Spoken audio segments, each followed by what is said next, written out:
ତ hello everyone, ଆଜି ଆମେ ଶିଖିବାକୁ ଯାଉଛେ ଡିଜିଟାଲ ସମ୍। ଡିଜିଟାଲ ସମ୍ ଗୋଟେ ହାଇଲାଇଟ୍ ଟପିକ୍। ତମେ ସମସ୍ତେ ଶୁଣିଥିବ ଡିଜିଟାଲ ସମ୍। ଡିଜିଟାଲ ସମ୍ କଣ ନା ଡିଜିଟାଲ ସମ୍ ହେଉଛି ଯେତେ ବଡ ଲଙ୍ଗ କୋଶ୍ଚିନ୍ ହେଲେ ମଧ୍ୟ ତାକୁ ଅପସନ ସାହାଯ୍ୟରେ ଏଲିମିନେସନ କରିଦବ। ମାନେ ଯେତେ ବଡ ଲଙ୍ଗ କୋଶ୍ଚିନ୍ ହେଲେ ମଧ୍ୟ ଏକ୍ସାମ ହଲରେ ତାକୁ ଅପସନ ସାହାଯ୍ୟରେ ଆମେ ଏଲିମିନେଟ କରିଦବା। ତାହେଲେ ଏବେ ଦେଖିବା କଣ ଡିଜିଟାଲ ସମ୍। ଚାଲ ଦେଖିବା ଏବେ ଡିଜିଟାଲ ସମ୍ କଣ। ଡିଜିଟାଲ ସମ୍ ତମେ ସର୍ଟରେ ଲେଖିପାରୁଛ, ମାନେ ଶୁଣୁଥିବ ଡିଏସ୍। DS method. ଚାଲ ଦେଖିବା ଡିଏସ୍ ମେଥଡ କଣ। ଡିଏସ୍ ମେଥଡ ହଉଛି ଏ ଯୋଉ ସଂଖ୍ୟା ମାନଙ୍କର ଯୋଗଫଳ।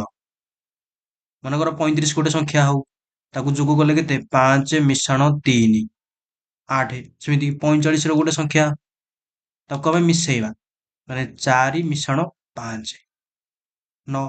ତାହେଲେ 35 ର ଡିଜିଟାଲ ସମ୍ କେତେ? 8। 45 ର ଡିଜିଟାଲ ସମ୍ କେତେ? 9। ଡିଜିଟାଲ ସମ୍ ମାନେ ସଂଖ୍ୟାର ସମଷ୍ଟି ହେଲା। 45 ର ଡିଜିଟାଲ ସମ୍ କେତେ? 9। ମାତ୍ର ଏତିକି, ଆଉ କିଛି କାମ ନାହିଁ। ଡିଜିଟାଲ ସମ୍ ହଉଛି କଣ? ସଂଖ୍ୟା ମାନଙ୍କର ଯୋଗଫଳ। ଡିଜିଟାଲ ସମ୍ ଏତିକି, ମାନେ ଆଉ କିଛି ନାହିଁ। ଆହୁରି ଅଛି କେତେ, ମାନେ କେତେ ନିୟମ। ଚାଲ ଦେଖିବା ନିୟମ କଣ ପ୍ରକୃତରେ ଡିଜିଟାଲ ସମ୍ ର ନିୟମ ପ୍ରକୃତରେ କଣ ରହିଛି। ଦେଖିବା ଆମେ। ଦେଖ ଗୋଟେ ନମ୍ବର ନବା, ମନେକର ହେଲା 135। ଆର ଡିଜିଟାଲ ସମ୍ କେତେ ହବ? 5 3 8 1 5 ମିଶାଣ 3 ମିଶାଣ 1 9। ଆଉ ଗୋଟେ ନମ୍ବର ନବା 68। 6 ମିଶାଣ 8 8 6 14। 14 ର ଡିଜିଟାଲ ସମ୍ କେତେ? 5। ଏଇଥିରେ 14 ର ଡିଜିଟାଲ ସମ୍ 5 ହବ କେମିତି ନା, ଏଇ ଡିଜିଟାଲ ସମ୍ ହଉଛି, ଡିଜିଟାଲ ସମ୍ କେବଳ ଗୋଟିଏ ସଂଖ୍ୟା ହିଁ ରହିବ। କେବଳ ଗୋଟିଏ ସଂଖ୍ୟା, ସିଙ୍ଗଲ ଡିଜିଟ ରହିବ। ମାନେ 1 ହେଇପାରିବ, 2 ହେଇପାରିବ, 3 ହେଇପାରିବ, 4 ହେଇପାରିବ, 5 ହେଇପାରିବ, 6 ହେଇପାରିବ, 7 ହେଇପାରିବ, 8 ହେଇପାରିବ, 9 ହେଇପାରିବ। ଏତିକ ସଂଖ୍ୟା 1 ଠୁ 9 ଭିତରେ ଏତିକ ସଂଖ୍ୟା ଡିଜିଟାଲ ସମ୍ ହେଇପାରିବ। 10 ହେଇପାରିବନି, କାରଣ 10 ହେଲେ ଆମେ 1 କୁ 0 ଏମିତି ମିଶାଇଦବା। ତାହେଲେ ଡିଜିଟାଲ ସମ୍ କେତେ ହେଇଯିବ? 1। ଆମେ ଡିଜିଟାଲ ସମ୍ ଏବେ କଣ ଶିଖିଲେ ନା, ଡିଜିଟାଲ ସମ୍ ସବୁବେଳେ ସିଙ୍ଗଲ ଡିଜିଟରେ ହିଁ ରହିବ। ଡିଜିଟାଲ ସମ୍ କଣ ନା ସିଙ୍ଗଲ ଡିଜିଟରେ ହିଁ ରହିବ। ତେଣୁ 14 ର ଡିଜିଟାଲ ସମ୍ କେତେ ହବ? 5। ସେମିତି ଆଉ ଗୋଟେ ନମ୍ବର ନବା 99। 99 ରେ କଣ ନା 8 କୁ 9 ରେ ମିଶାଇବା। 9 8 କେତେ? 17। 17 ର ଡିଜିଟାଲ ସମ୍ କେତେ? 7 ମିଶାଣ 1 8। କାରଣ ଡିଜିଟାଲ ସମ୍ ଗୋଟିକା ସଂଖ୍ୟା ରହିବ 8। ଏବେ ଏଇଟାକୁ ଆମେ ଡାଇରେକ୍ଟ ବି କରିପାରିବା 8। କେମିତି ନା 99 ସିଧା 9 କାଟିବା, 8 କରିପାରିବା। କେମିତି? ତମେ ଏଇଠି ଦେଖିଲ, ଦେଖ ଏଇଠି 9 ହଉଛି ଗୋଟେ ଏମିତି ସଂଖ୍ୟା, ମାନେ 9 ରେ ତମେ ଯାହା ବି ମିଶେଇଲେ ସେଇ ସଂଖ୍ୟା ବାହାରିବ। ଯେମିତି କି 9 ରେ 4 ମିଶେଇବ 13। 13 ଡିଜିଟାଲ ସମ୍ କେତେ? 4। ଆମେ ହେଇ ସଂଖ୍ୟା ହିଁ ପାଇଲେ 4। 9 ରେ 5 ମିଶେଇବ, ତାର ଡିଜିଟାଲ ସମ୍ କେତେ? 14। 5 ମିଳିଲା, ଏଇ 5 ଆଗରୁ ଥିଲା, 5 ମିଳିଲା। ତାହେଲେ ଆଉ ଦେଖ, ଏଇଠି ଗୋଟେ 9, ସରି 9 ମିଶାଣ 6। 9 6 ମିଶିଲା କେତେ? 15। 15 ଡିଜିଟାଲ ସମ୍ କେତେ? 6। 5 1 6 ମିଳିଲା। ତେଣୁ 6 ବି ଏଇଠି ଅଛି, ମିଳିଲା। ତେଣୁ ଆମେ କଣ ଶିଖିଲେ ଏଇଠି? 9 ହଉଛି ଗୋଟେ ଏମିତି ସଂଖ୍ୟା, ତାକୁ ଯୋଉ ସଂଖ୍ୟା ସହିତ ଯୋଗ କରିବା ତାର ଡିଜିଟାଲ ସମ୍ ସେଇ ସଂଖ୍ୟା ହିଁ ପାଇବା। ତାହେଲେ ଏଇଠି କେତେ? 99 ରେ ଆମେ 8 9 9 ମିଶେଇକି 9 କୁ ଡାଇରେକ୍ଟ ଉଡେଇ ପାରିବା, ଯାହାଫଳରେ ତାର ଡିଜିଟାଲ ସମ୍ କେତେ? 8 ହେବ। ନା 99 ରେ ଡିଜିଟାଲ ସମ୍ ଏବେ କେତେ ହେବ? 8। ସେମିତି ଆଉ ଗୋଟେ ବଡ ନମ୍ବର ନବା, ମନେକର 399। ଗୋଟେ ବଡ ନମ୍ବର ନବା କଣ? 399। ଦେଖ ଏବେ ମୁଁ କଣ କହିଥିଲି? 9 ଦେଖିଲ ମାନେ କାଟିଦବ, ହଁ ନା ନାଇଁ? କାରଣ 9 କୁ ଯୋଉ ସଂଖ୍ୟାରେ 9 ମିଶେଇବା ସେଇ ସଂଖ୍ୟା ହିଁ ପାଇବା। ତାର ଡିଜିଟାଲ ସମ୍ ସେଇ ସଂଖ୍ୟା ହିଁ ହବ। ତାର 9 ଦେଖିଲ କାଟିଦେଲ, 9 ଦେଖିବ ମାନେ ଏମିତି କାଟିଦବ। ଆଉ ରହିଲା କେତେ? 38। 38। 38 ର ଡିଜିଟାଲ ସମ୍ ହଉଛି 3 ମିଶାଣ 8। 8 3 11। 11 ଡିଜିଟାଲ ସମ୍ କେତେ? 1 ମିଶାଣ 1। ଆମକୁ ସିଙ୍ଗଲ ଡିଜିଟ ଦରକାର, ତାହେଲେ 11 ର ଡିଜିଟାଲ ସମ୍ 1 ମିଶାଣ 1 2। ଏବେ ଗୋଟେ ବଡ ନମ୍ବର ନବା, ଯେମିତି ଦେଖ 2 4 ହେଲା, 6 7 5 3 9। ଦେଖ କଣ ହବ? 9 ଅଛି ଦେଖାଗଲା, କାଟିଦିଅ 9। ଆଉ କଣ ଅଛି ଦେଖ, ଆଉ କୋଉଠି ଦେଖ 9 କୋଉଠି ହଉଛି ଦେଖ, 7 ମିଶାଣ 2 9 ହଉଛି। ନଅ ସିଙ୍ଗିଲ ଥାଉ କିମ୍ବା ଦିଟା ସଂଖ୍ୟା ମିଶେଇଲେ ନ ଥାଉ, କାଟିଦବ କାଟିଦବ। 7 × 2 9, ଆଗ 9 ଖୋଜ। 9 ହଉଛି ଏଥିରେ ମେନ୍। 9 ଖୋଜ, 9 ହଉଛି ମାନେ କାଟିଦବ। ଦିଟା ସଂଖ୍ୟା ମିଶିଲେ 9 ହଉଛି, ଏଠି ଦେଖ 6 3 ମିଶିଲେ 9, ତାମାନେ ଏଟା କାଟିଦବ। 5 କୁ 4 ମିଶିଲେ 9, କାଟିଦବ। ତାହେଲେ ସବୁ ତ 9 କଟିଗଲା, ଆଉ ରହିଲା ଡିଜିଟାଲ ସମ୍ କେତେ? 9। କାରଣ ଆଉ ବି କିଛି ହଉନି, ତାର ଆର ଏଇ ସଂଖ୍ୟାର ଡିଜିଟାଲ ସମ୍ କେତେ ହବ? 9। ଏତିକ ସବୁ ସଂଖ୍ୟା ତମେ ଯଦି ମିଶେଇକି ଦେଖେଇବ ତାର ଡିଜିଟାଲ ସମ୍ କେତେ ହବ? 9। ତମେ ରିଅଲ ବି ମିଶେଇ ପାରିବ, ମାନେ 2 ମିଶାଣ 4 ତମେ ଏମିତି କରିକି ମିଶେଇ ପାରିବ। ତାର ମିଶେଇଲେ ଡିଜିଟାଲ ସମ୍ କେତେ ହବ? 9। ଆଉ ଗୋଟେ ହିନ୍ତି ନମ୍ବର ନବା, ମନେକର ଆଉ ଗୋଟେ ହିନ୍ତି ନମ୍ବର ନବା, ଏଇଠି ଦେଖ। ଆଉ ଗୋଟେ ବଡ ନମ୍ବରଟେ ନବା, ମନେକର ଦେଖ, ନବା 6 3 7 2 8 1 9 9 2 3। ଏଇଟା ଗୋଟେ 1 2 3 4 5 6 7 8 9 10, 10 ଡିଜିଟ ନମ୍ବର, ମାନେ ଗୋଟେ ମୋବାଇଲ ନମ୍ବର ଭଳିଆ ହଉଛି। ଦେଖ କେମିତି କରିବ ଏଟାକୁ। କଣ କହିଥିଲି? 9 ଦେଖିଲ ମାନେ କାଟିଦେଲ। 9 ଏଠି ଦେଖିଲା, ଦେଖାଗଲା, କାଟା ହେଇଗଲା। 9 ଏଠି ଦେଖା ହେଇଗଲା, କଟା ହେଇଗଲା। ଆଉ ଗୋଟିଏ ହଉଛି 9, 6ରେ 3 ମିଶିଲେ 9, କଟିଗଲା। 7ରେ 2 ମିଶିଲେ 9, ଏଇଟା ବି କଟିଗଲା। 8ରେ 1 ମିଶିଲେ 9, ଏଇଟା ବି କଟିଗଲା। ରହିଲା କେତେ? 23। 23 ନୁହଁ, ମାନେ 2 3, 2 3। ଆର 2 3 ର ଡିଜିଟାଲ ସମ୍ 2 ମିଶାଣ 3 5। ତାହେଲେ ଏଡ ବଡ ସଂଖ୍ୟାର ଏ ଯୋଉ 10 ଡିଜିଟ ନମ୍ବରର ଡିଜିଟାଲ ସମ୍ କେତେ ହବ? 5। ହେଲା, ଏବେ ଦେଖ କୋଶ୍ଚିନ୍ କରିବା। ଆଉ କେମିତି କୋଶ୍ଚିନ୍ କରିବା? କୋଶ୍ଚିନ୍ ଦିଆଛି କଣ? 1.5 ହେଲା, 32.5 23.9। ଏଇଟା ତମେ ବେସିକରେ ବି କରିପାରିବ, ମାନେ 1.5 କୁ ମିଶେଇବ, 32.5 କୁ ମିଶେଇବ, 23.9 କୁ ମିଶେଇବ। ଏଇ ତିନିଟାକୁ ତମେ ଇନ୍ତି କରିକି ମିଶେଇକି ଏଇ ଅନୁସାରେ ତମେ ମିଶେଇକି କରିପାରିବ। କିନ୍ତୁ ଏଟା ବହୁତ ଲଙ୍ଗ ହେଇଯିବ। ଏକ୍ସାମ ହଲରେ କଣ ଏମିତି କରିବା? ଟାଇମ ତ ରହିବନି ନା। ଏଟା ତମେ ବହୁତ ମାନେ ସର୍ଟ ଟ୍ରିକରେ କରିବା। ଏବେ ଦେଖ କେମିତି କରିବା ସର୍ଟ ଟ୍ରିକରେ, ଦେଖ। 1.5 ଏଠି ଅଛି, ତାହେଲେ ଲେଖିଦବ 1.5। 32 କେତେ? 5। 23.9, ଯାହା ଥିଲା ସେମିତି ରହିଲା। ତାର କଣ କରିବା? ଦେଖ, ଏ ଡିଜିଟାଲ ସମରେ ଏ ଦଶମିକ ଯୋଉ ନାହିଁ, ଏ ଦଶମିକ ପଏଣ୍ଟ ଯୋଉଠି ବି ଥିଲେ ସେ ଡିଜିଟାଲ ସମ କିଛି ମାନିବନି। ତାର ନିୟମ ହଉଛି ସେଇଆ। ଏ ଡିଜିଟାଲ ସମ ଖାଲି ଏପଟ ଏ ପ୍ଲସ କୁ ପ୍ଲସ ରହିବ, ଗୁଣନ ଥିଲେ ଗୁଣନ କରିବ। ହେଲା, କିନ୍ତୁ ଏଇ ଯୋଉ ପଏଣ୍ଟ, ମାନେ ଏଇ ଘରେ ପଏଣ୍ଟ ଅଛି, ଏଇ ଘରେ ପଏଣ୍ଟ ଅଛି, ଏଇ ଘରେ ପଏଣ୍ଟ ଅଛି, ଡିଜିଟାଲ ସମରେ ପଏଣ୍ଟ ବି ମାନିବନି। ସିଧା ମିଶେଇବ। 5 1 ମିଶିଲେ କେତେ? 6। 3 2 5 ମିଶାଣ 5 କେତେ? 10। 3 2 5, 9 ଅଛି, କାଟିଦେଲ ସିଧା। 3 2 5। ମୁଁ କହିଥିଲି 9 ଥିଲେ କାଟିଦବ, 9 ଅଛି, କାଟିଦେଲ। ମିଶିଲେ କେତେ? 10 ମିଶାଣ 6 16। 5 କେତେ? 21। ଏଠି ରହିଲା ସିଧା କେତେ? 21।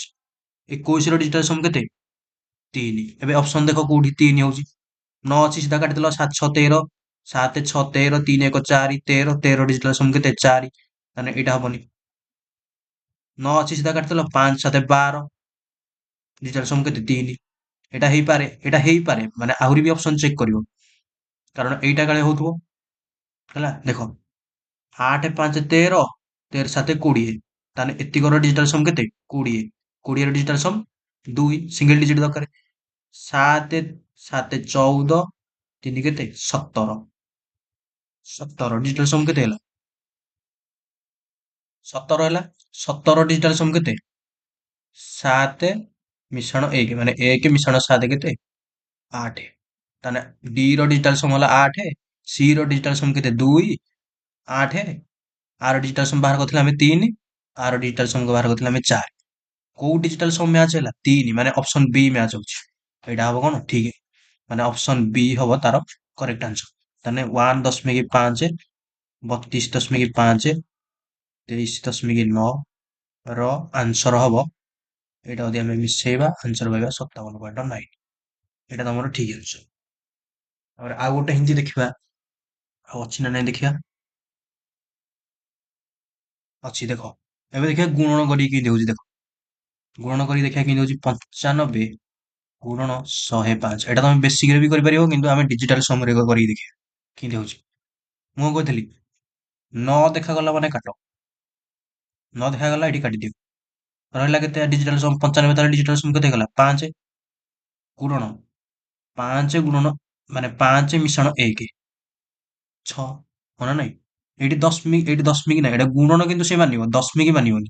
ଡିଜିଟାଲ ସମ୍ ଏଇଥିରେ କଣ ମାନୁଥିଲା, ଏଇଥିରେ ଦଶମିକ ମାନୁନି, ମାନେ ଏଇପଟ ଘରେ ଏ ଦଶମିକ ସେ ମାନିବନି କିନ୍ତୁ ଗୁଣନ ମାନିବ, ମାନେ ମିଶାଣ ମାନିବ ଗୁଣନ ମାନିବ। ଏଇଟା ବଡ ବଡ ଚିହ୍ନ ନା, ମିଶାଣ ଗୁଣନ ସେ ମାନିବ। ତାହେଲେ 5 ହଉ କେତେ 30, 30 ର ଡିଜିଟାଲ ସମ୍ କେତେ 3। ଏବେ ଦେଖିଆ ଅପସନ ଚେକ୍ କର କୋଉଠି ହଉଛି। ଦେଖ 9 ଅଛି 9 ଅଛି 9 ଅଛି, ମାନେ 8 1 9, ଏଇଠି କଟିଗଲା ଏଇଠି କଟିଗଲା 8 1 9, ଆଉ କିଛି ବାଟ ନାହିଁ, ରହିଲା କେତେ 9, ଲାଷ୍ଟକୁ ଆମକୁ 9 ମିଳିଲା, 9 ହିଁ ରହିଲା। 9 ଅଛି କାଟିଦିଅ 9 ଅଛି କାଟିଦିଅ, 6 5 11, 11 ଡିଜିଟାଲ ସମ୍ କେତେ 2। 9 ଅଛି କାଟିଦିଅ, ଏଇଠି 9 ଅଛି କାଟିଦିଅ 9 ଅଛି କାଟିଦିଅ, 3 ରେ 5 ମିଶିଲେ 8 ସରିଲା। 9 ଅଛି କାଟିଦିଅ 9 ଅଛି କାଟିଦିଅ, 7 ରେ 5 ମିଶିଲେ 12, 12 ମାନେ 2 2 ମିଶାଣ 1 କେତେ 3। ତାହେଲେ ଏ ର ଡିଜିଟାଲ ସମ୍ କେତେ ବାହାରିଲା 9, ସି ର ଡିଜିଟାଲ ସମ୍ କେତେ 2, ବି ର ଡିଜିଟାଲ ସମ୍ କେତେ 8, ଡି ର ଡିଜିଟାଲ ସମ୍ କେତେ 3।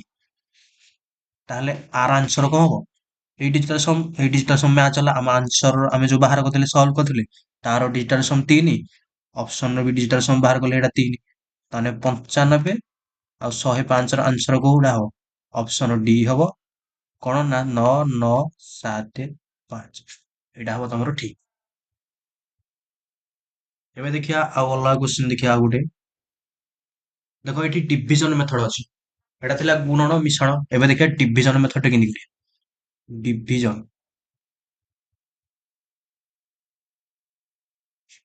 ଡିଭିଜନ ମେଥଡ ଦେଖ, ଡିଭିଜନ ମେଥଡର ସଂଖ୍ୟା କଣ ଦେଇଛି 364 ଡିଭାଇଡେଡ ବାଇ 52, 364 ଡିଭାଇଡେଡ ବାଇ 52। ପ୍ରଥମେ ସଂଖ୍ୟା ମିଶ, 6 ରେ 3 ମିଶିଲେ 9, 9 ହଉଛି ମାନେ କାଟିଦେଲ, ରହିଲା କେତେ 4, 5 2 ମିଶିଲେ କେତେ 7 ହେଲା, କେତେ ବାହାରିଲା 4 ବାଇ 7। ଆନ୍ସର 4 କିମ୍ବା 7 ଏଇଟା ନୁହଁ, ଏବେ ବାହାରିଲା 4 ବାଇ 7। ତା ନୁହଁ ଯେ ଏଠି ଯଦି ଅପସନ ଯଦି ଆଡ ଥାନ୍ତା ତମେ 4 ଠିକ କରିକି ଆଇଥାନ୍ତ, ଅପସନ ହବନି, ଭୁଲ ହେଇଯିବ। ଏଇଟା ବାହାରିଲା 4 ବାଇ 7। ଏବେ କଣ କରିବା, ଏଇ ଯୋଉ ଡିନୋମିନେଟର ନୁହଁ ଏ 7 ଟାକୁ ଆମେ 1 କରିବା, କେମିତି ଏ 7 ଟାକୁ ଆମେ ଏଲିମିନେଟ କରିବା। ଦେଖ ଏମିତି ଏକ ସଂଖ୍ୟା ହବ ଯୋଉଟା 7 ରେ ଗୁଣିଲେ ତାର ଗୁଣନ ଫଳ 10 ହଉଥିବ, ମାନେ ୟୁନିଟ ନୁହଁ, ଡିଜିଟାଲ ସମ କେତେ 1 ହେଉଥିବ।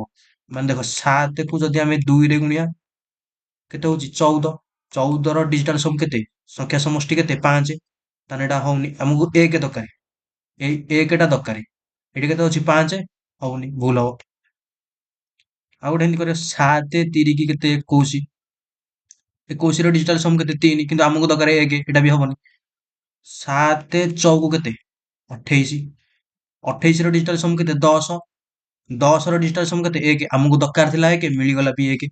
ତାହେଲେ ଏଠି ଆମେ କେତେ ଗୁଣିଆ 4 କୁ 4 ବାଇ 7, 7 ରହିଗଲା, 7 କୁ 4 ରେ ଗୁଣିବା, ମାନେ 7 ଟାକୁ ଏଲିମିନେଟ କରିବା, 7 ଟାକୁ 4 ରେ ଗୁଣିବା, ଏପଟେ 4 ଟାକୁ 4 ରେ ଗୁଣିବା, 4 ଚଉକୁ 16, 7 ଚଉକୁ 28, 16 ର ଡିଜିଟାଲ ସମ କେତେ 7, 28 ର ଡିଜିଟାଲ ସମ 10, ମାନେ 7 ବାଇ 1 ରେ 0 ମିଶିଲେ 1 ଇଜିକାଲ ଟୁ କେତେ 7।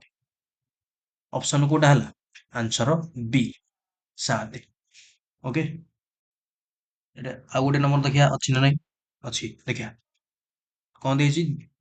2343 କୁ ଡିଭାଇଡ କରିବା 11, 2343 କୁ ଆମେ ଡିଭାଇଡ କରିବା କୋଉଥିରେ 11, 2343 ଡିଭାଇଡେଡ ବାଇ କେତେ 11। ଦେଖ କେମିତି କରିବା, ମୁଁ କଣ କହିଥିଲି 4 3 7 2 9, 9 ହଉଛି ନା ନାଇଁ, 4 3 7 2 9, 9 ହେଲେ କାଟିଦବ, ରହିଲା କେତେ ତାହେଲେ 4 3 7 2 9, 9 କାଟିଦେଲ, ତମେ ରହିଲା କେତେ 3 ବାଇ 11। ଏବେ ଦେଖ 11 କୁ ଆମେ ଏମିତି କୋଣ ସଂଖ୍ୟାରେ, ମାନେ କୋଉ ସଂଖ୍ୟାରେ ଗୁଣିବା ଯେମିତି କି ତାର ଗୁଣନ ଫଳ ଇଏ ରହିବ, ମାନେ ଗୁଣନ ଫଳର ସମଷ୍ଟି କେତେ ରହିବ 1 ରହିବ, ଯେମିତି ଏପଟେ କରିଥିଲେ। 7 ରେ କଣ ଗୁଣିଲେ 14 4 ଗୁଣିଲେ, 7 ରେ 4 ଗୁଣିଲା ଖୁଣୁ ତାର ଗୁଣନ ଫଳ ଆସିଲା 28, 28 ର ସଂଖ୍ୟା 28 ର ଡିଜିଟାଲ ସମ୍ କେତେ 10, 10ର ଡିଜିଟାଲ ସମ୍ କେତେ 1। ଏମିତି 11 ବି କରିବା। ଏପଟେ ଯେମିତି 7କୁ ଏଲିମିନେଟ୍ କଲେ ଏପଟେ ସେମିତି କଣ 11କୁ ଏଲିମିନେଟ୍ କରିବା। ଯେମିତି କି ଦେଖ 11କୁ ଆମେ 1ରେ ଗୁଣିଲା କେତେ, ଗୁଣିଲେ କେତେ 11, 11ର ୟୁନିଟ୍ ଡିଜିଟ୍ କେତେ 2, ଆମକୁ ଦରକାର 1। ସବୁବେଳେ ଏଠି 11 ଥାଉ, 12 ଥାଉ, 13 ଥାଉ, ଯାହା ବି ଥାଉ, ତାକୁ ଆମେ ଗୁଣିଲେ ଯେମିତି 1 ହେଉଥିବ। ହେଲା, ଯେମିତି କି 12, ସରି 12 କଣ 11, 11 ଅଛି ବା ଡିନୋମିନେଟରକୁ ଆମେ ଏଲିମିନେଟ୍ କରିବାନି କି 11, 11 ଇଣ୍ଟୁ 2 22, 22ର ଡିଜିଟାଲ ସମ୍ କେତେ 4। ହଉଛି କି ଆମକୁ ଦରକାର ତ 1 ନା, ହବନି। 11 ଇଣ୍ଟୁ 3 କେତେ 33, 33ର ଡିଜିଟାଲ ସମ୍ କେତେ 6, 3କୁ 3ରେ 3 ମିଶିଲେ 6, କିନ୍ତୁ ଆମକୁ ଦରକାର 1। 11 11 ଇଣ୍ଟୁ 4 ଯଦି ଗୁଣ କରିବା କେତେ 44, 44ର ଡିଜିଟାଲ ସମ୍ କେତେ 8, ସିଙ୍ଗଲ ଡିଜିଟ୍ ନୁହଁ କି 8, ସିଙ୍ଗଲ ଡିଜିଟ୍ ଦରକାର 8, ଆମକୁ ଦରକାର କେତେ 1, ଏଇଟା ବି ହବନି। 11 ଇଣ୍ଟୁ 5 55, 55 ୟୁନିଟ୍ ଡିଜିଟ୍ କେତେ, ସରି ୟୁନିଟ୍ ଡିଜିଟ୍ ନୁହଁ, ଡିଜିଟାଲ ସମ୍ କେତେ 5ରେ 5 ମିଶିଲେ 10, 1, 10ର ଡିଜିଟାଲ ସମ୍ 1, ଆମକୁ ଦରକାର ଥିଲା 1, ମିଳିଗଲା ବି 1, ତାମାନେ ଏଇଟା ହିଁ ଆମେ ୟୁଜ କରିବା। ଦେଖ ଏବେ 11କୁ ଏଲିମିନେଟ୍ କରିବାକୁ ହେଲେ କେତେ ଗୁଣିଆ 5 ଗୁଣିଆ, ଏଇଠି 5 ଗୁଣିବା, ପରେ ବି 5 ଗୁଣିବା। 5 ତିରିକି 15, 11 ପଞ୍ଚା 55। ଏବେ କେତେ ହେଲା ନା 5ରେ 5 ମିଶିଲେ କେତେ 10, 5ରେ 1 ମିଶିଲେ କେତେ 6, 10ର ଡିଜିଟାଲ ସମ୍ କେତେ 1, 6, ଇଜିକାଲ ଟୁ କେତେ 6। ଏବେ ଦେଖିବା ଅପସନରେ ଡିଜିଟାଲ ସମ୍ ଚେକ୍ କରିବା। 3 2 5 1 6, ଏଇଟା ହେଇପାରେ, ହେଇପାରେ ମାନେ ଆଗକୁ ବି ତମେ ଚେକ୍ କରିବ। ହେଲା, ଏଇଟା ହଉଛି ନା 3 2 5 1 6, ଏଇଟା ଦେଖ 4 3 7 1 8, ଏଇଟା ଡିଜିଟାଲ ସମ୍ କେତେ ହଉଛି 8, ଏଇଟା ନ ହେଇପାରେ, ମାନେ ନ ହେଇପାରେ ନୁହଁ, ହବନି ତ ଆଉ। 3 3 6 1 7, ଆଉ ଡିଜିଟାଲ ସମ୍ କେତେ ହଉଛି 7, ତାହେଲେ ଏଇଟା ବି ହବନି। ଆଉ ଡିଜିଟାଲ ସମ୍ କେତେ ହଉଛି 7, ଏଇଟା ବି ହବନି। 3 1 4 1 5, ଆଉ ଡିଜିଟାଲ ସମ୍ କେତେ ହଉଛି 5, ତାହେଲେ ଡି ଅପସନ ବି ହବନି। ଆମର ଗୋଟେ ଅପସନ ମ୍ୟାଚ୍ ହେଲା ଡିଜିଟାଲ ସମ୍ 6, ଆମର ଆନ୍ସର ଡିଜିଟାଲ ସମ୍ କେତେ ବାହାରିଛି 6, ଅପସନ ଡିଜିଟାଲ ସମ୍ ବି ବାହାରିଲା 6, 6କୁ 6 ମିଶିଲା, ଯାହା ଫଳରେ 2 2 3 4 3ର ଯଦି ଆମେ 11କୁ ଡିଭାଇଡ କରିବା 2 3 4 3ରେ, ତାହେଲେ ଆମର ଆନ୍ସର କେତେ ହଉଛି 213, ଅପସନ ଏ।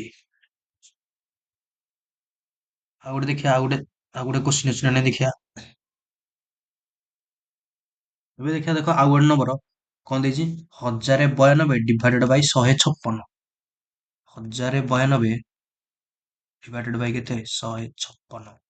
କଣ କରିବା, ମୁଁ ପ୍ରଥମେ କଣ କହିଥିଲି, 9 ଅଛି ମାନେ କାଟିଦବ। ସିଙ୍ଗଲ ଡିଜିଟ୍ ନ ହଉ, ସିଙ୍ଗଲ ଡିଜିଟ୍ ନ ହଉ, କିମ୍ବା ମାନେ ଦିଟା ସଂଖ୍ୟାକୁ ଯୋଗ କଲେ ନ ହଉ, 9 ଅଛି ମାନେ କଣ କାଟିଦବ। ଆଉ ରହିଲା କେତେ 1 0 2, 2 ମିଶାଣ 0 ମିଶାଣ 1 କେତେ 3, ସିଧା କଥା। 6 5 11 1 12, ଆର ଏଇ ଯୋଉ ଏଇ ନମ୍ବର ଡିଜିଟାଲ ସମ୍ କେତେ 12, ଆମକୁ ଦରକାର ସିଙ୍ଗଲ ଡିଜିଟ୍, ମାନେ 12 ଡିଜିଟାଲ ସମ୍ କେତେ 3, କେତେ ବାହାରିଲା 3/3। ଏଇଠି ତମେ ଡାଇରେକ୍ଟ ଏମିତି କାଟିବନି, 3/3 ଏମିତି ଇଜିକାଲ ଟୁ 1 ଏମିତି ହବନି। ଏଟା ଡିଜିଟାଲ ସମ୍, ଏଇଟା ହରଣ ଗୁଣନ ନୁହଁ ଯେ ତମେ 3କୁ 3 କାଟିଦବ, ଏମିତି ଭୁଲ ହେଇଯିବ, ହବନି। ଏବେ ଦେଖ, ଏବେ ମୁଁ କଣ କହିଥିଲି ନା, ଯୋଉ ପୂର୍ବରୁ ମୁଁ କହିନଥିଲି ତମକୁ ଏଇ ଫର୍ମୁଲା, ଏଇ ଫର୍ମୁଲା କଣ କହିଥିଲି, ଯେମିତି କି ଯେକୌଣସି ସଂଖ୍ୟାକୁ ଆମେ ଗୁଣିବା, ହେଲା, ଯେମିତି କି 7 ଗୁଣିଆ ଯେକୌଣସି ସଂଖ୍ୟାକୁ ମାନେ ଗୁଣିବା, ତାର ଗୁଣନ ଫଳର ଡିଜିଟାଲ ସମ୍ 1 ହେଉଥିବ। ଯେମିତି କି 7ରେ ଗୁଣିଲେ 14 7 ଚଉକୁ 28, କେତେ, ଆର ଡିଜିଟାଲ ସମ୍ କେତେ 1। ଏମିତି 11 ଗୁଣିଲେ 55 5ରେ, ତାର ଡିଜିଟାଲ ସମ୍ 55 ଆନ୍ସର ବାହାରିଲା, ତାର ଡିଜିଟାଲ ସମ୍ କେତେ ବାହାରିଲା 1। ଦେଖ ଏଇଟା ଏଇଥିରେ କାମ ଦେଲା, କିନ୍ତୁ ଏଇଥିରେ କାମ ଦବନି। ଦେଖ 3 ପାଇଁ ଏମିତି କୋଉ ନମ୍ବର ନାହିଁ, 3ରେ ଏମିତି ଆମେ କୋଉ ନମ୍ବର ମାନେ ଗୁଣି ପାରିବାନି ଯେମିତି ତାର ଡିଜିଟାଲ ସମ୍ 1 ହେଉଥିବ, ମାନେ କେମିତି ଦେଖ, ମାନେ ନମ୍ବର ହିଁ ନାହିଁ। ମାନେ ଦେଖ କେମିତି ନା, 3ରେ ଯଦି ଆମେ 2 ଗୁଣିବା କେତେ ହଉଛି, 2 ତ ନୁହଁ, ବଡ ସଂଖ୍ୟା ଗୁଣ, ମନେକର 11 ଗୁଣିବା, 11 3 33, 33କୁ 3 3 ମିଶିଲେ କେତେ 6, ତାର ୟୁନିଟ୍ ଡିଜିଟ୍ 1 ଆସିବନି, 1 ହିଁ ଆସିବନି। 3ରେ ଏମିତି କୋଉ ସଂଖ୍ୟା ନାହିଁ ଯୋଉଟା ଗୁଣିଲେ 1 ଆସିବ, ତାର ଯୋଉ ୟୁନିଟ୍ ଡିଜିଟ୍ ନୁହଁ, ଡିଜିଟାଲ ସମ୍ 1 ଆସିବ ନାହିଁ। ଏମିତି ମାନେ 3ରେ 4 ଗୁଣ 12, 12 ଡିଜିଟାଲ ସମ୍ କେତେ 3, ଏଇଟା ବି ହବନି। ହେଲା, 12 ଡିଜିଟାଲ ସମ୍ କେତେ 3, ଏମିତି 3କୁ ଯଦି 5ରେ ବି ଗୁଣିବା, 5 3 କେତେ 15, 15 ଡିଜିଟାଲ ସମ୍ କେତେ 6, ତମେ ଯେକୌଣସି ନମ୍ବରରେ ଗୁଣ, 3 କୁ ଯଦି 33 ରେ ବି ଗୁଣିବ, 99, 3 3 9 3 3 9 99, 99 99 କେତେ, ତାହେଲେ ଡିଜିଟାଲ ସମ୍ କେତେ ହେଇଯିବ, 9। ଏଇଟା ବି ହବନି, ମାନେ 1 ହିଁ ଆମେ ପାଇବାନି। 3ରେ ଯେତେ ବଡ ସଂଖ୍ୟା ଗୁଣିଲେ ବି ତାର ସଂଖ୍ୟା ଗୁଣନ ଫଳର ସମଷ୍ଟି ଆମେ 1 ହିଁ ପାଇବାନି। ତାହେଲେ କଣ ଟ୍ରିକ୍ ଭୁଲ ହେଇଗଲା? ନାଇଁ, ଟ୍ରିକ୍ ଭୁଲ ହେଇନି, ପ୍ରକୃତରେ ଟ୍ରିକ୍ ଭୁଲ ନାହିଁ। ଏଇ ଯୋଉ ଏଇ ଟ୍ରିକ୍ ନୁହଁ, ଏପଟ ଟ୍ରିକ୍, ଯୋଉ ଗୁଣିଲେ ଯୋଉ 10 ହଉଥିବ କି ଯୋଉ ଡିଜିଟାଲ ସମ୍ 1 ହଉଥିବ, ଏଇଟା କାମ ଦବନି କୋଉ କୋଉ ନମ୍ବର, ଏ ଯୋଉ ଆମର 3 6 9, ଏଇ 3ଟା ନମ୍ବର ପାଇଁ ଆମେ କାମ ଦବନି। ଏଇ 3ଟା ନମ୍ବର ହଉଛି ଏମିତି ଯୋଉଟା ମାନେ ଆଉ କୋଉ ସଂଖ୍ୟା ନାହିଁ। ଏଇ 3ଟା ନମ୍ବର ହଉଛି ଏମିତି ଏମିତି ସଂଖ୍ୟା ଯୋଉଟା ଆମେ ଗୁଣିଲେ ତାର ଗୁଣନ ଫଳର ଡିଜିଟାଲ ସମ୍ 1 ପାଇବାନି। 3 କୁ ଦେଖିଥିଲେ, ଏବେ 6 କୁ ଦେଖିବା, ହିନ୍ତି ମନେକର 6 ରେ ଦେଖିବା, 6 ଚଉକୁ 24, 24 ର ମାନେ ଡିଜିଟାଲ ସମ୍ କେତେ, 6, 6 ଗୁଣିଆ 5 ରେ ହିନ୍ତି 30। ଏଠି ସିନା ଶୂନ ଆସିଲା ହାରି, ଏଇଟା ୟୁନିଟ୍ ଡିଜିଟ୍ ଶୂନ ହେଲା, ଏଇଠି ୟୁନିଟ୍ ଡିଜିଟ୍ ଆସିଲା ଶୂନ। 30 ର ଡିଜିଟାଲ ସମ୍ କେତେ, 3। 6 କୁ ହିନ୍ତି ଯେଡେ ବଡ ସଂଖ୍ୟା ଗୁଣ, 6 କୁ ହିନ୍ତି ମନେକର 19 ରେ ଗୁଣିବ, 19 କେତେ, 114, କେତେ ଡିଜିଟାଲ ସମ୍ କେତେ, 4 ମିଶାଣ 1 ମିଶାଣ 1 2, ମାନେ 4 2 6, ସରି ଏଇଟା 6, ଏଇଟା ବି ହବନି। ତାହେଲେ ଏମିତି କୋଉ ସଂଖ୍ୟା ନାହିଁ ଯେମିତିକି ତାର ଯୋଉ 6ରେ ଗୁଣିଲେ ତାର ଗୁଣନ ଫଳର ସମଷ୍ଟି 1 ହଉଥିବ। ଏମିତିକି 9 ହିଁ ଚେକ୍ କରିବା, 6 ଚେକ୍ କଲେ, ଏବେ 9 ଚେକ୍ କରିବା, ଏମିତି ଦେଖ, 9 ହଉଛି ଗୋଟେ ଭିଆଇପି ନମ୍ବର ହେଲା। 9 କୁ କହନ୍ତି କଣ, ଭିଆଇପି ନମ୍ବର ଏ ଡିଜିଟାଲ ସମରେ। କଣ ପାଇଁ, ଦେଖ 9 ରେ ଯଦି ଆମେ 5 ଗୁଣିବା, ଆମେ 9 ହିଁ ପାଇବା, କେମିତି, ତା ମାନେ ଡିଜିଟାଲ ସମ୍ 9 ହିଁ ପାଇବା, ମାନେ 9 5 45, 45 ର ଡିଜିଟାଲ ସମ୍ କେତେ, 9। 9 ରେ ତମେ ଯେ କୌଣସି ସଂଖ୍ୟା ଗୁଣ, ମନେକର 9 ରେ ଗୁଣିବା କେତେ, ଆମର ଗୁଣିଆ ମନେକର 15, 15 ନୂଆ କେତେ, 135, ହଁ ନା ନାଇଁ, ଡିଜିଟାଲ ସମ୍ କେତେ, 135 ର 5 3 8 1 9, ତାହେଲେ ଆମେ ବଡ ସଂଖ୍ୟା ଗୁଣିଲେ 15 ଗୁଣିଲେ ତଥାପି ଆମର ଡିଜିଟାଲ ସମ୍ କେତେ ବାହାରିଲା, 9।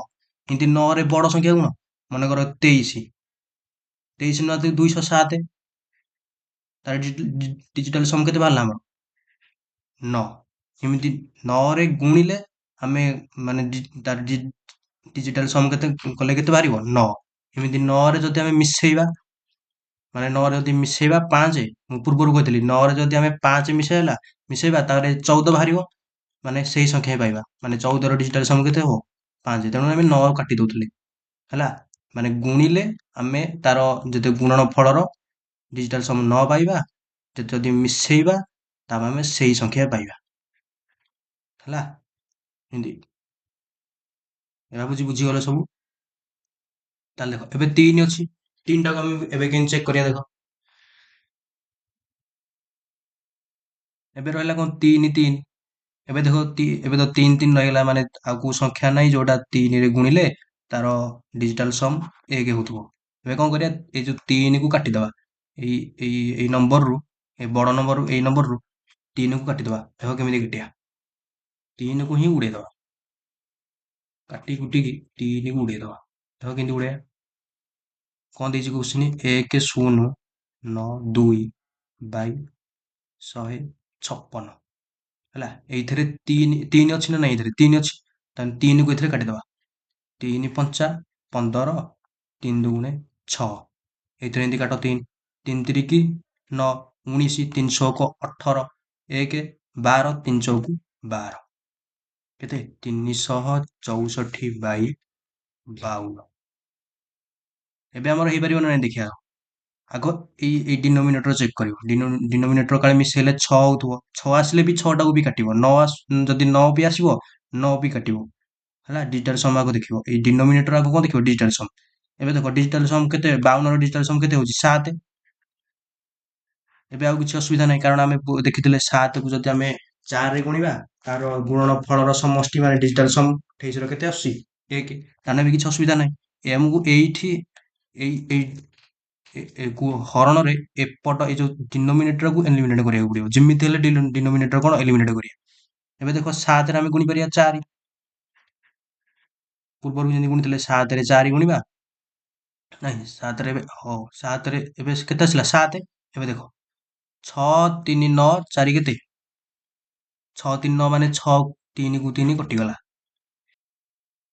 ଏବେ ଆମେ ଦେଖିଲେ 11। ଏବେ ଆଉ ଗୋଟେ ଦେଖିବା ଆଉ ଗୋଟେ ନମ୍ବର ଆଗ ଦେଖିବା। ଦେଖ କୋଶ୍ଚିନ୍ କଣ ଦେଇଛି 1092 ଡିଭାଇଡେଡ୍ ବାଇ 156। ଏଟାକୁ କରିବାକୁ ବହୁତ ସମୟ ଲାଗିବ। ଏବେ ଏବେ ୟୁନିଟ୍ ଡିଜିଟରେ କରିବା। ଦେଖ ମୁଁ କଣ କହିଥିଲି 9 ଅଛି ମାନେ 9 କାଟିଦବ 2 1 3। ଏଠି କେତେ ଅଛି 5 1 6 6 6 12 12 ୟୁନିଟ୍ ଡିଜିଟ୍ କେତେ ମାନେ 5 1 6 6 6 12 12 ୟୁନିଟ୍ ଡିଜିଟ୍ କେତେ 3। କେତେ ଲେଖିବ 3।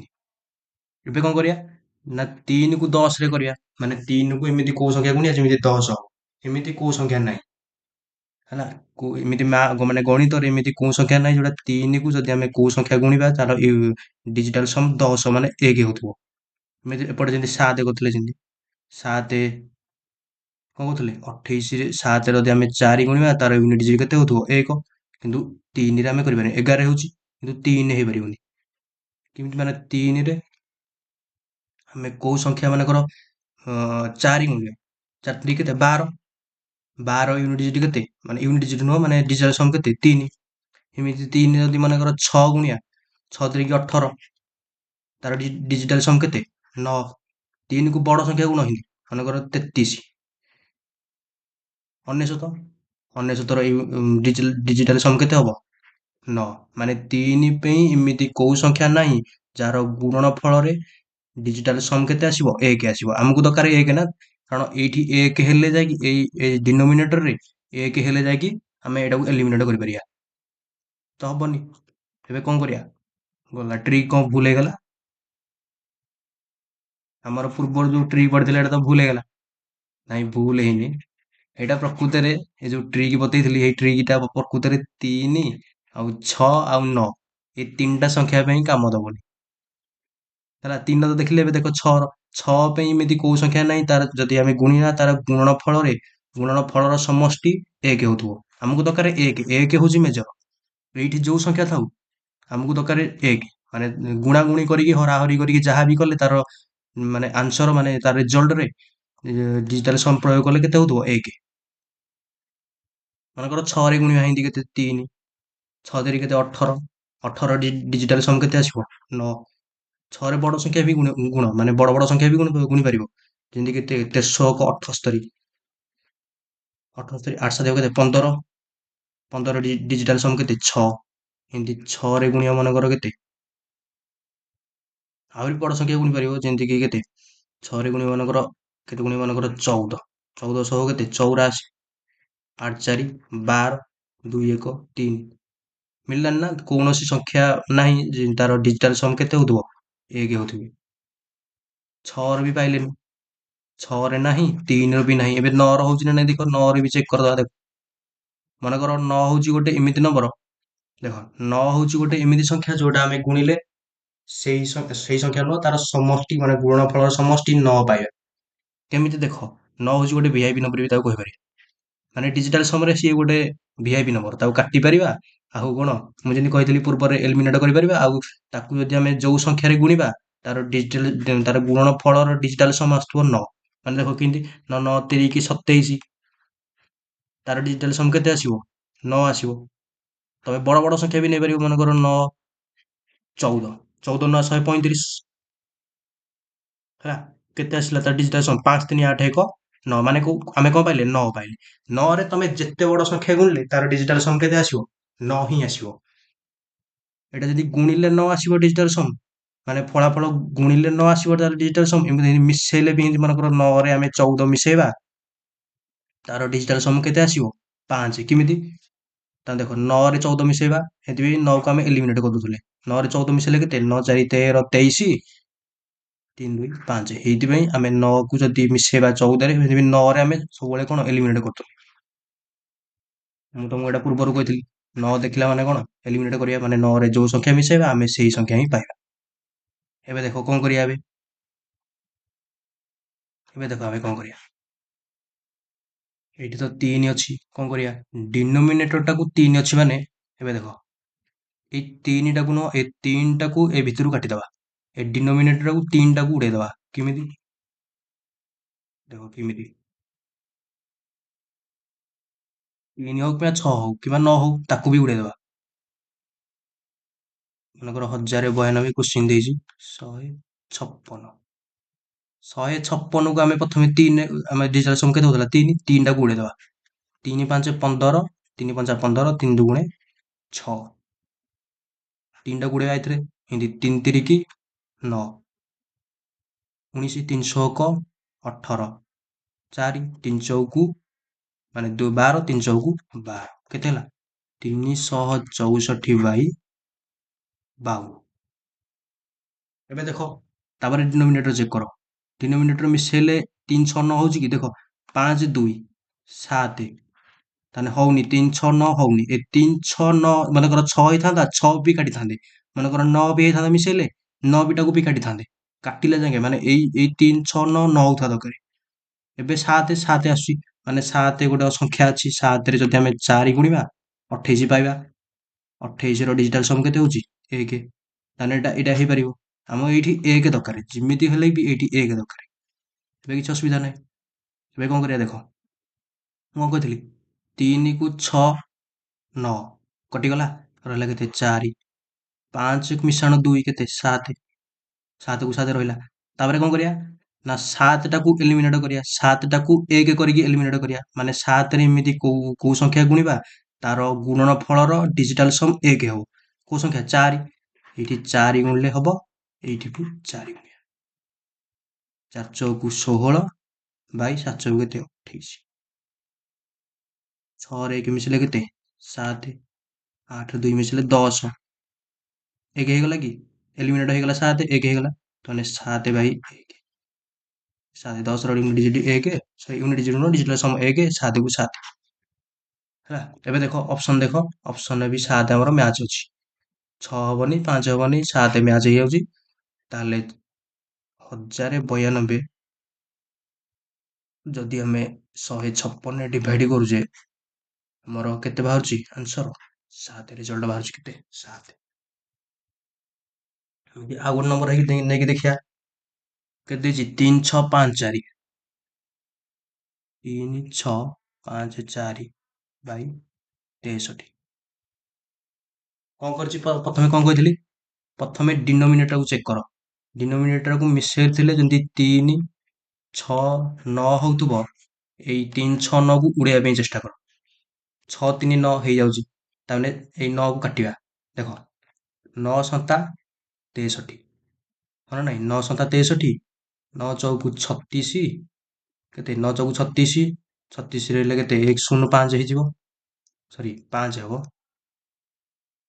ହଁ 5 ହବ। 9 ଶୂନ କେ 0 5, ମାନେ 9 ଶୂନ କେ 0 5 ହେଲେ 54, 9 ଶହକୁ 54, ମାନେ କେତେ ହେଲା? 406 ବାଇ କେତେ? 7। ଏବେ ଦେଖ, ଏବେ 7 ଅଛି, ଆଉ କିଛି ଅସୁବିଧା ନାହିଁ। ମାନେ 3 6 9 ହେଲେ ହିଁ କାଟିବ। 7 ଅଛି, ଆଉ କିଛି ଅସୁବିଧା ନାହିଁ। ତାହେଲେ 7ଟାକୁ ଆମେ ଆରାମରେ 1 କରିକି ଏଲିମିନେଟ କରିପାରିବା। ତାହେଲେ 7ରେ ଆମେ କେତେ ଗୁଣୁଥିଲେ?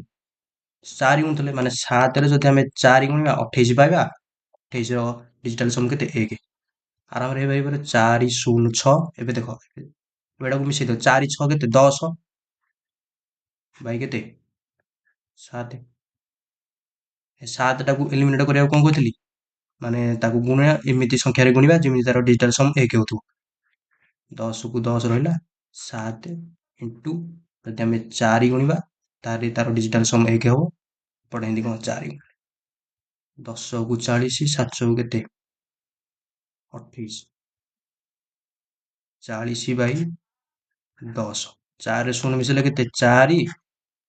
10ରେ 1 ମିଶିଲେ 1, ଆନ୍ସର କେତେ? 4। ଏବେ ଦେଖିବା, ଚେକ୍ କରିବା, ଅପସନ ଚେକ୍ କରିବା।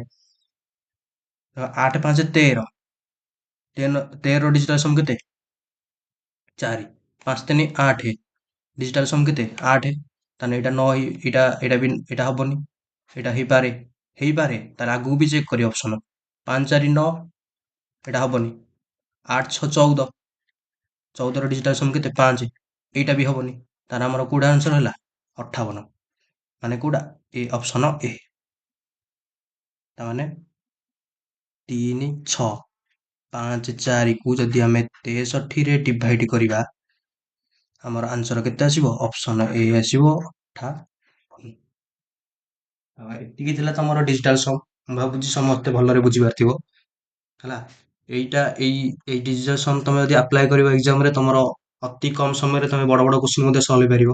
ମାନେ ଖାଲି ଏତିକି ଏଇ କୋଶ୍ଚିନ୍ ନୁହଁ, ବଡ ବଡ କୋଶ୍ଚିନ୍ ମଧ୍ୟ ଆହୁରି ସଲ୍ଭ ହେଇପାରିବ। ଖାଲି ତମେ ଟ୍ରିକ୍ ୟୁଜ କରିବାର ଅଛି। ତ ଭିଡିଓଟିକୁ ତମ ସାଙ୍ଗମାନଙ୍କୁ ବି ସେୟାର କରିଦବ, ଯେମିତି ଯଦି ସେମାନେ ଜାଣିନଥିବେ ବି ସେମାନେ ଜାଣିଦେବେ ହେଲା। ଭିଡିଓଟିକୁ ଲାଇକ୍ କରିବ, ସବସ୍କ୍ରାଇବ କରିବ। ଆଉ ଆଗକୁ ବି ଆମେ କିଛି ନୂଆ ନୂଆ ଟ୍ରିକ୍ ଆଣିବା। ତ ନେକ୍ସଟ ଭିଡିଓରେ ଦେଖାହବା।